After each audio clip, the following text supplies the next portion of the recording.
Hello everyone. तो हम आज बात करने वाले हैं खेसारी लाल यादव जी और प्रियंका सिंह का एक बहुत ही बेहतरीन सॉन्ग के बारे में, जिसका पोस्टर आ चुका है। और इस गाने को लिखे हैं राकेश निराला जी और इसमें म्यूजिक दिए हैं ओम झा जी। और इस गाने को गाए हैं खेसारी लाल यादव जी और प्रियंका सिंह जी, जो कि आपको स्क्रीन के ऊपर दिखाई दे रहा है। जिस सॉन्ग का टाइटल रखा गया है स्लेटी रंग सरिया, जिसका टाइटल है स्लेटी रंग सरिया।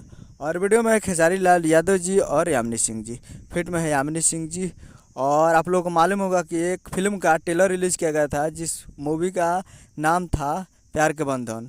और उसमें डायरेक्टर अनंजय रघुनाथ जी थे और इस गाने में भी डायरेक्टर अनंजय रघुनाथ जी हैं। तो ये एक मूवी का सॉन्ग है, जी हाँ, एक मूवी का सॉन्ग है जिस मूवी का नाम है प्यार के बंधन। और उस मूवी का काफ़ी बेहतरीन सॉन्ग है ये, जिसका टाइटल है स्लेटी रंग सरिया।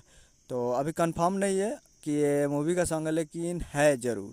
तो आप लोग तैयार रहिएगा। और ये आ रहा है ऐसी फिल्म्स भोजपुरी यूट्यूब चैनल पे, तो तैयार रहिएगा। उम्मीद करूँ कि वीडियो चैनल को सब्सक्राइब कर बेल आइकन ताकि से खेसारी लाल यादव जी के लेटेस्ट मिलाते रहे। वीडियो को लाइक कीजिए, चैनल को सब्सक्राइब कीजिए। एक दो दिन वेट कीजिए, आएगा। मिलते हैं अगले वीडियो में, तब तक के लिए जय हिंद, जय भोजपुरी।